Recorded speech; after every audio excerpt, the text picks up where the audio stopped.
사도신경으로 우리의 신앙을 하나님께 고백하겠습니다. 나는 전능하신 아버지 하나님 전지의 창조주를 믿습니다. 나는 그의 유일하신 아들 우리 주 예수 그리스도를 믿습니다. 그는 성령으로 잉태되어 동정녀 마리아에게서 나시고 본디오 빌라도에게 고난을 받아 십자가에 못 박혀 죽으시고 장사된 지 사흘 만에 죽은 자 가운데서 다시 살아나셨으며 하늘에 오르시어 전능하신 아버지 하나님 우편에 앉아 계시다가 거기로부터 살아있는 자와 죽은 자를 심판하러 오십니다. 나는 성령을 믿으며 거룩한 공교회와 성도의 교제와 죄를 용서받는 것과 몸의 부활과 영생을 믿습니다. 아멘. 우리 찬송가 549장 함께 찬양하겠습니다.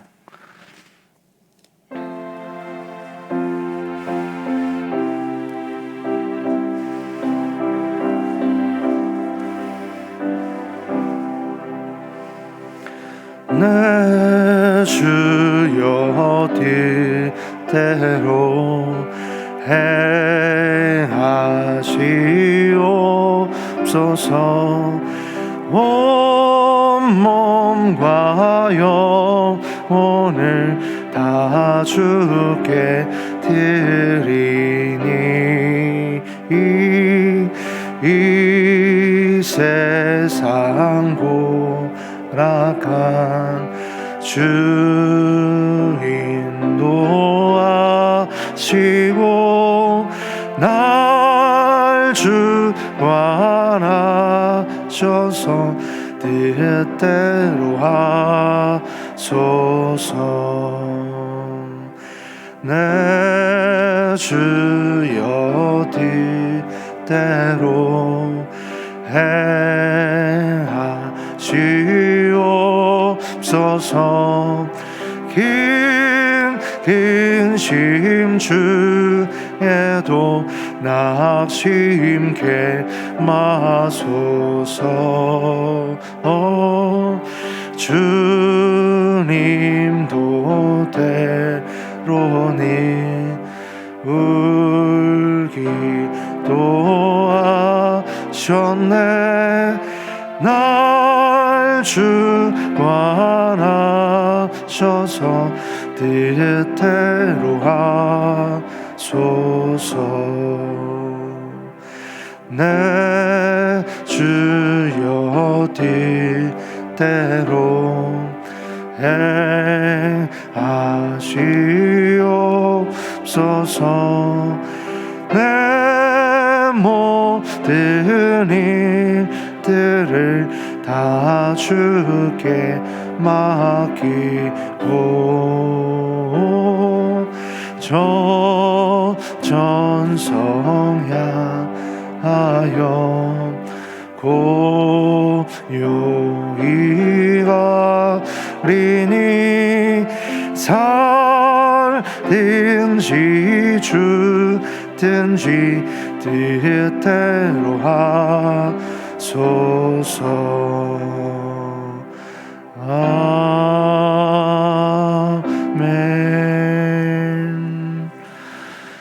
하나님의 말씀 누가복음 7장 11절에서 17절까지 말씀 우리 함께 교독하겠습니다. 누가복음 7장 11절에서 17절까지의 말씀 함께 교독하고 마지막 절은 합독하도록 하겠습니다. 그 후에 예수께서 나인이란 성으로 가실새 제자와 많은 무리가 동행하더니 성문에 가까이 이르실 때에 사람들이 한 죽은 자를 메고 나오니 이는 한 어머니의 독자요 그의 어머니는 과부라. 그 성에 많은 사람도 그와 함께 나오거늘 주께서 과부를 보시고 불쌍히 여기사 울지 말라 하시고 가까이 가서 그 관에 손을 대시니 맨 자들이 서는지라. 예수께서 이르시되 청년아 내가 내게 말하노니 일어나라 하시매 죽었던 자가 일어나 앉고 말도 하거늘 예수께서 그를 어머니에게 주시니 모든 사람이 두려워하며 하나님께 영광을 돌려 이르되 큰 선지자가 우리 가운데 일어나셨다 하고 또 하나님께서 자기 백성을 돌보셨다 하더라. 예수께 대한 이 소문이 온 유대와 사방에 두루 퍼지니라. 아멘. 기도하겠습니다. 좋으신 아버지 하나님, 은혜를 감사합니다. 지난 간밤에도 저희들을 주님 품 안에서 편히 쉬게 해주시고 또 이 새벽에도 저희들을 주 앞에 불러주심을 감사합니다. 오늘도 저희들에게 새날 주시고 또 생명 주시고 건강 주셨는데 이 한 날도 주님과 더불어 동행하게 하시고 주를 기쁘시게 하는 한 날 되게 하여 주옵소서. 이 새벽에도 주님께 감사의 예물을 올려드립니다. 장유착으로 인한 장폐색이 오지 않도록 해주옵소서. 또 1,000번째 예물 구제 또 11조 주일헌금 주님께 드립니다. 하나님 아버지, 믿음으로 순종으로 감사로 드리는 예물을 주님께서 기뻐 받으시며 약속하신 하늘의 복과 땅의 복으로 충만하게 채워 주옵소서. 주의 은혜로 종의 가정들을 형통케 해주시며 그 자녀들을 축복하여 주시옵소서. 예수님의 이름으로 축복하며 기도하옵나이다. 아멘. 할렐루야. 이 새벽에도 주의 은혜와 축복이 함께 하시기를 축원합니다. 네, 지난 주간에 여러 가지 혼란이 많이 있었는데 그래도 잘 이렇게 빨리 정리가 돼서 너무 감사하고 또 그 은산에 있는 어린이집에서 이렇게 대량으로 또 이렇게 확진자가 생겼는데 지난주에 저희 교회가 이렇게 그 온라인 예배를 드리는 바람에 교회 학교가 모이지 않았잖아요. 근데 오히려 이렇게 축복이 된 것 같아요. 잘못하면은 또 교회 학교 쪽으로 해서 또 이렇게 우리에게 어려움이 있을 뻔했는데 어쨌든 하나님께서 절묘하게 잘 저희들을 이끌어 주시는 것 같아서 네, 감사하고 있습니다. 어쨌든 여러 가지 어려운 형편에 여러분들이 잘 이렇게 따라주시고 또 이렇게 섬겨주셔서 감사합니다. 자, 오늘 누가복음 오늘 우리가 읽은 본문 말씀에는 이제 우리가 잘 아는 그 나인성 과부의 아들이 살아나는 사건입니다. 근데 이제 이 사건이 가지고 있는 의미가 굉장히 커요. 이제 그분이 제 이름이 정확하게 기억이 안 나는데 이제 불교에서 주지스님을 하시다가 예수 믿으신 분이 계세요. 그런데 이제 그분이 자기가 예수 믿게 된 이유가 요 본문의 말씀 때문이라고 얘기를 합니다. 이제 자기가 이제 그 절에서 이렇게 시주라 그러죠. 주님 그 스님들이 다니면서 이렇게 집집마다 다니면서 이렇게 목탁도 드리면서 이렇게 얻는 이제 그거를 할 때 이렇게 예전에 이렇게 뒤에다 쌀을 이렇게 넣어주잖아요. 메고 있는 데다가. 근데 이제 누가 거기다 성경책을 집어넣은 거예요. 그러니까 이제 이렇게 쌀을 준다 그러면 이렇게 등을 돌려가지고 가면 이제 그분이 벌려서 넣으니까 그분은 뭐 넣은 건지 모르는 거죠. 근데 절에 돌아와서 자료를 풀어보니까 그 안에 이제 성경책이 들었더래요. 자기가 욕을 막 했대요. 예수님이 버릇도 없고 예의도 없다고 막 그러면서 이제 욕을 하면서 이제 성경책을 한쪽 구석에다가 이제 집어 던졌다는 거예요. 그런데 이제 어느 날인가는 이제 뭐 그분들이 뭐 하는 걸 하더라. 뭐 이렇게 하여튼 연부라고 뭐 하는 건데 하여튼 잘 안 되고 어느 날인가는 굉장히 좀 그게 좀 뭐라 그래야 되나 하여튼 좀 집중이 안 되는 그런 날이 있었나 봐요. 그래가지고 그분이 심심한 차에 그 자기가 집어 던져 성경책이 눈에 띄더래요. 그래서 이제 그거를 착 펼쳐서 아무데나 펼쳐서 읽으신 거죠. 읽다가 요 본문을 보게 된 것입니다. 그리고는 자기가 충격을 받은 거예요. 불경에도 이와 비슷한 얘기가 있다는 거예요. 어떤 과부의 외아들이 죽은 겁니다. 죽으니까 이 엄마는 자기 아들의 죽음을 받아들일 수가 없는 거예요. 여러분, 과부라는 것만 해도 이미 절망적인 거죠. 이미 마음의 상처를 받은 거예요. 그런데 거기다가 자식이 또 죽었어요. 그거는 더 큰 상처를 받은 거예요. 근데 거기다가 독자가 죽었어요. 이거는 말할 거 없습니다. 그러니까는 이분은 몇 중의 상처를 받은 거죠. 그러니까 이제 이분이 자기 아들의 죽음을 인정할 수가 없는 거예요. 자기 아들이 죽었다는 사실을 받아들이지 않는 거예요. 그래서 안 죽었다는 거예요. 아들은 분명히 죽었는데 안 죽었다는 거예요. 그리고 장례를 치러야 되는데 장례를 치르지 않는 겁니다. 그러니까 이제 주변 사람들이 막 여러 가지로 달래고 얘기를 해도 안 되는 거예요. 그래서 이제 주변 사람들이 안타까워하고 있던 차에 마침 거기에 석가모니가 왔다는 거예요. 그 마을에 오니까 이제 사람들이 이 사람을 권면해서 그러면은 석가모니한테 가봐라. 가보면은 이제 이 문제를 해결해 줄 것이다. 이렇게 얘기를 해서 이분이 찾아간 거예요. 찾아가니까 석가모니가 이제 얘기를 듣고는 뭐라 그랬냐면 당신 아들이 살아날 수 있다. 그러니까 이제 이 엄마가 얼마나 희망을 가져요. 그러니까는 한 번도 사람이 죽은 적이 없는 그런 집을 찾아서 그 집에 우물물을 갖다가 떠서 네 아들한테 먹이면 살아난다. 이 얘기를 한 거예요. 그러니까 이제 이 사람이 희망을 가지고 이제 한 번도 죽은 적이 없는 사람의 집을 찾아다닌 겁니다. 있을까요? 없죠. 그런 집이 어디 있어요? 다 죽었죠. 결국 못 찾은 거예요. 이번에 다 못 찾은 거예요. 못 찾고 다시 석가모니한테 온 거예요. 그러니까는 석가모니가 그랬다는 거예요. 그게 인생이다. 그게 인생이다. 그러니까는 그때서야 비로소 그 엄마가 아들의 죽음을 받아들이고 가서 장사를 지냈다. 이게 불경에 나온대요. 뭐 제가 찾아본 건 아니고 그 스님이 그렇게 간증을 하세요. 그 불경에 나온다는 거예요. 그런데 오늘 본문이 그와 똑같은 사건인 거예요. 과부의 독자가 외아들이 죽은 거예요. 그런데 이 사람을 딱 만났을 때 예수님은 한 번도 죽은 적이 없는 집에 가서 우물물을 찾아서 먹여라 이렇게 말하는 게 아니에요. 그건 철학적 사고예요. 인생이 받아들이지 못하는 미련함을 깨우쳐주는 거예요. 그런 면에서 그냥 일반 종교가 가지고 있는 중요한 점이 있는 거예요. 그러니까는 저는 신앙생활을 아무것도 안 하는 것보다는 그래도 저는 불교라도 믿는 게 저는 낫다고 생각합니다.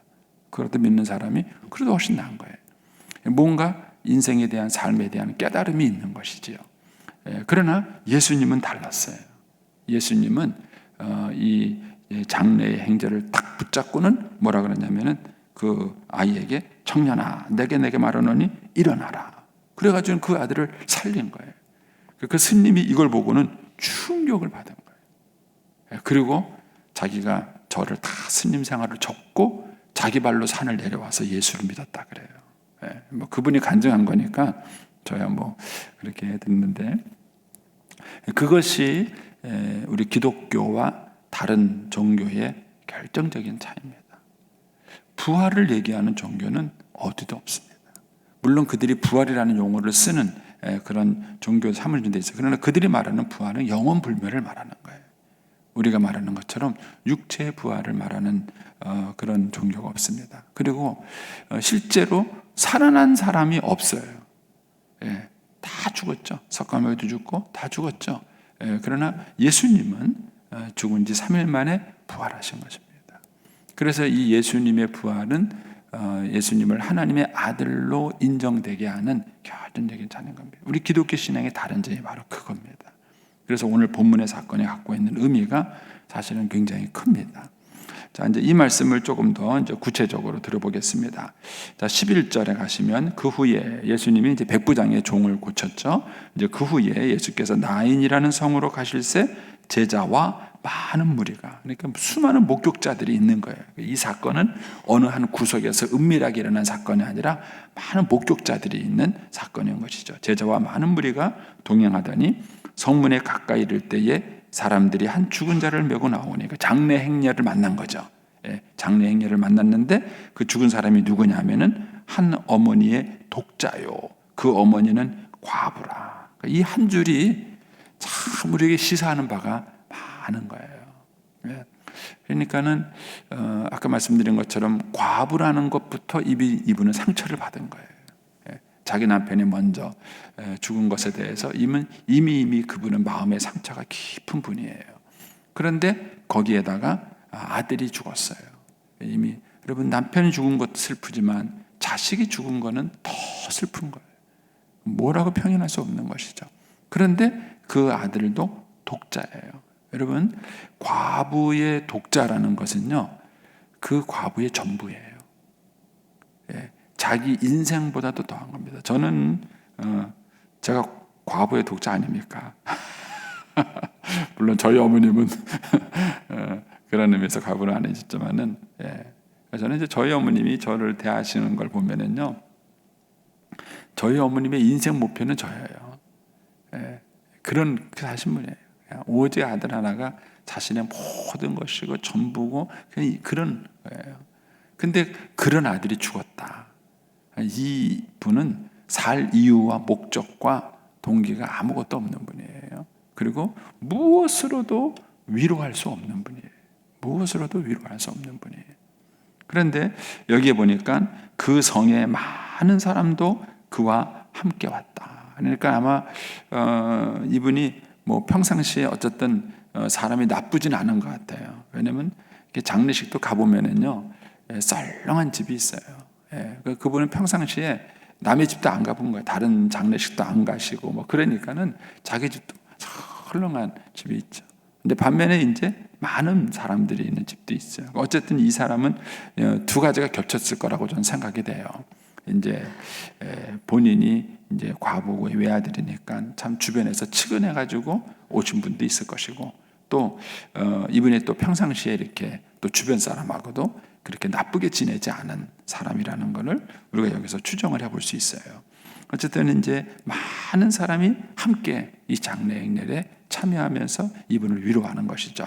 근데 여기서 이제 예수님이 이 장례 행렬을 만나신 것입니다. 13절에 주께서 과부를 보시고 불쌍히 여기사 울지 말라 하시고 그랬습니다. 저는 14절이 13절보다 14절보다 13절이 먼저 나온 게 저는 참 은혜가 돼요.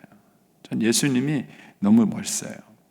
예수님은 바로 12절에서 14절로 가지 않으셨어요. 여러분, 사실 12절에서 14절로 가도 아무 문제가 없어요. 한번 보세요. 12절 끝에 그 성에 많은 사람도 그와 함께 나오거늘, 그 다음에 14절로 가보셔서 가까이 가서 그 관에 손을 대시니 맨자들이 서는지라, 이렇게 읽어도 아무 문제가 없어요.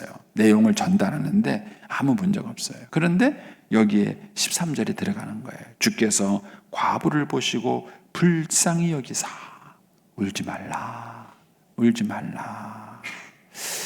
저는 이런 예수님이 너무 좋아요. 예수님은 문제를 해결해 주는 것만이 아니라 마음을 만질 줄 아시는 거예요. 마음을 만질 줄. 저희 어머님은 정말 저를 위해서 희생하셨어요. 그리고 막 먹을 거 많이 주려고 그러고 좋은 옷 입히려고 그러고요. 제가 어렸을 때 그 초등학교 때 구두 신은 거 아세요? 여러분 잘 모르죠? 어렸을 때 구두. 저 그 사진이 지금 있어요. 어렸을 때 우리 어머님이 저를 얼마나 기억이 있겠으면, 저희 어머니 저 키우던 시절 정말 가난하고 어려웠던 시절인데, 그 시절에 어디서 뭘 때문에 그러셨는지 명절에 제 구두를 하나 맞춰주셨어요. 예, 그 당시 어린애 구두가 따로 나온 게 아니고 수제로 만들어 주신 거거든요. 제 아내가 저를 보고는 사입이라고 완전히 그러는데, 그렇게 어머니께 제가 사랑을 받은 거죠.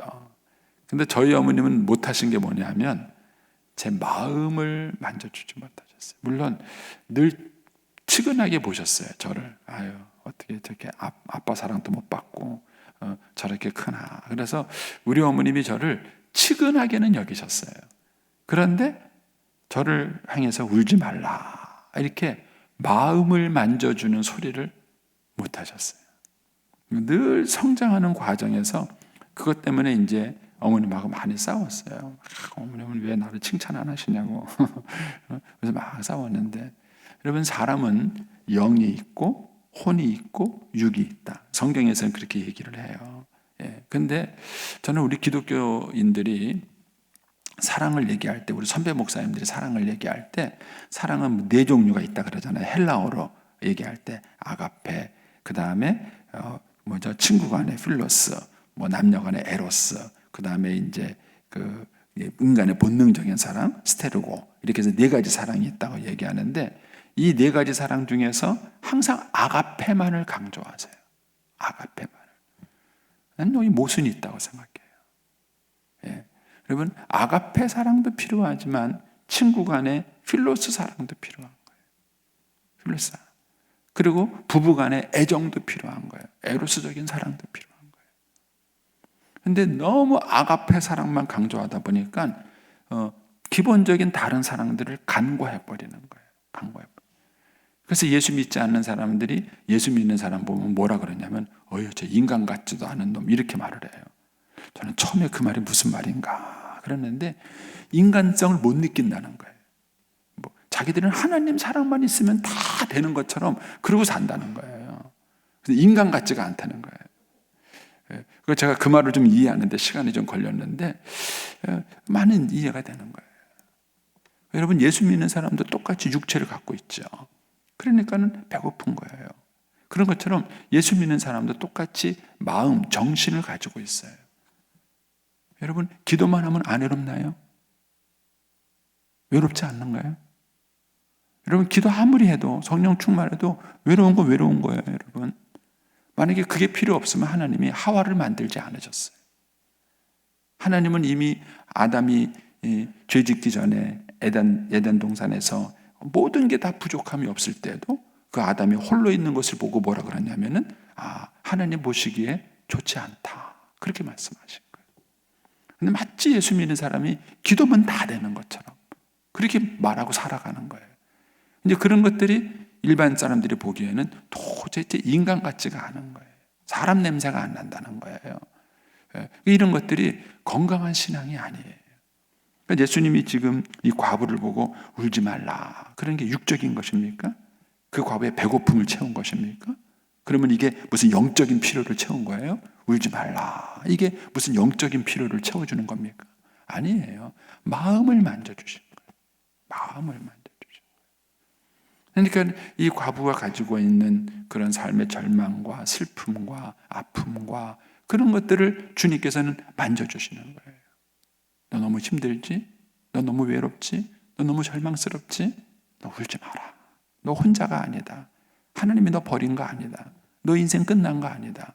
하면서 하나님 이 예수님이 이 과부에게 울지 마라. 한번 여러분들이 이 장면을 여러분들이 배우라면은 어떤 모습으로 하셨을 것 같은가 생각해 보세요. 그리고 어떤 톤으로 어떤 분위기로 예수님이 이 얘기를 하셨을까 하는 생각해 보세요. 이런 모습이 우리 예수 믿는 사람에게 있어야 돼요. 그래서 제가 늘 하는 말씀드리지만 너무 제가 하도 비판을 해서 또 그런 뭐 상처받을까 봐 제가 조심스럽긴 한데 신앙생활 반듯하게 하는 여집사님, 참 모범적으로 신앙생활 하시는 분, 그런 여집사님이 남편을 만났을 때, 그것도 술 먹는 남편을 만났을 때 이게 없어요. 어휴, 저는 맨날 술이나 처먹고 저게 인간 같지 않고 그거를 도덕적으로 윤리적으로 신앙적으로 비판하는 동안에 그 남편의 마음을 한 번도 만져주지 못하는 거예요. 왜 저 양반은 저렇게 매일 술 먹을까? 저렇게 매일 술 먹는 이유가 대체 뭘까? 뭐 때문에 저렇게 할까? 저분이 외로운 건 아닌가? 힘든 건 아닌가? 이렇게 좀 그 마음을 헤아릴 수 있어야 되는데 예수 믿지 않은 남편이 예수 잘 믿는다고 말하는 자기 부인을 봤을 때는 완전히 뭐랄까 뭐라죠? 바늘로 찔러도 뭐 피 한 방울 나지 않을 것 같은 그런 인간으로 보인다는 거예요. 그런 인간으로 보인다는 거예요. 그러니까 그만큼 마음을 만질 줄 모르는 것이죠. 그리고 여러분 예수님을 닮는다는 거, 예수님을 닮는다는 게 뭔가? 그게 이런 예수님의 품성이 있는 거예요. 예수님은 그 과부를 보시고 불쌍히 여기는 마음이 있어요. 안 됐다. 좀 도와주고 싶다. 여러분에게 그런 마음이 있나요? 그런 마음이 있는가? 저는 이제 목회를 하면서 제가 이제 목회를 하게 된 동기 중에 하나도 그거였어요. 하나님이 저한테 목회를 해라 그랬을 때 주님 목회 못합니다. 근데 그때 주님이 저한테 말씀하신 게 너처럼 어렵고 힘든 청소년들을 좀 도와주지 않겠냐. 그 말이 저한테 굉장한 동기부여가 됐어요. 근데 지금도 저는 마찬가지예요. 지금도 어렵고 힘든 분들, 이번에 이제 마더와이즈 공부하다 보니까 이제 부부간에나 또는 갈등이 있고 어려움이 있는 분들 얘기를 해요. 근데 그 말을 보면은 돕고 싶은 거예요. 근데 능력이 나한테 있느냐? 없어요. 없는데도 불구하고 어떻게든지 돕고 싶은 마음이 있어요. 그러면 이 예수님은 이 과부를 보고 불쌍한 거예요. 그 아픔을 느낄 수 있는 거예요. 그 아픔을 느낄 수 있고 그러면서 울지 마라 이렇게 얘기를 해주시는 거예요. 그리고 난 다음에 14절에 가면은 이제 실제적인 해결을 해주시는 거죠. 가까이 가서 그 관에 손을 대시니 맨 자들이 이제 멈춘 거죠. 장래 행렬이 탁 멈춘 거예요.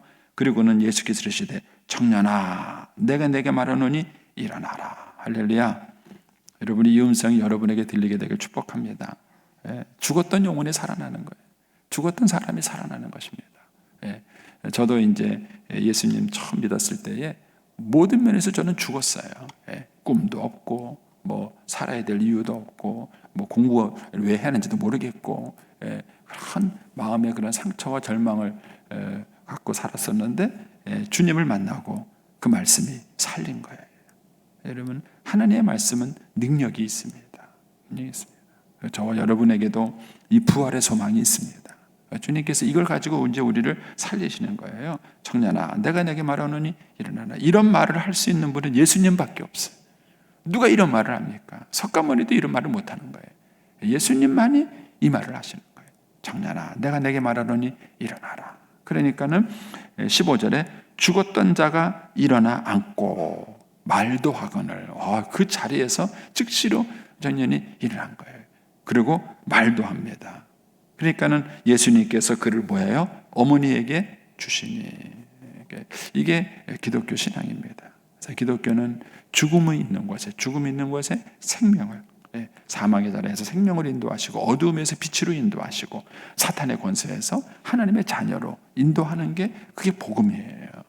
그래서 여러분들이 이 복음 전파에 대해서 여러분이 먼저 이런 축복을 경험하시고 그리고 여러분들이 다른 사람에게 이 말씀을 전할 때 이런 확신을 가지고 여러분들이 복음을 전하는 것입니다. 그리고 이제 16절에 가서 모든 사람이 두려워하며 하나님께 영광을 돌려 이르되 큰 선지자가 우리 가운데 일어났다. 왜 이런 얘기를 했느냐 하면요, 이스라엘의 역사에서 죽은 사람을 살린 사람이 둘이 있어요. 첫 번째가 엘리야입니다. 엘리야가 사렙다 과부의 집에 있을 때에 과부의 아들이 죽어요.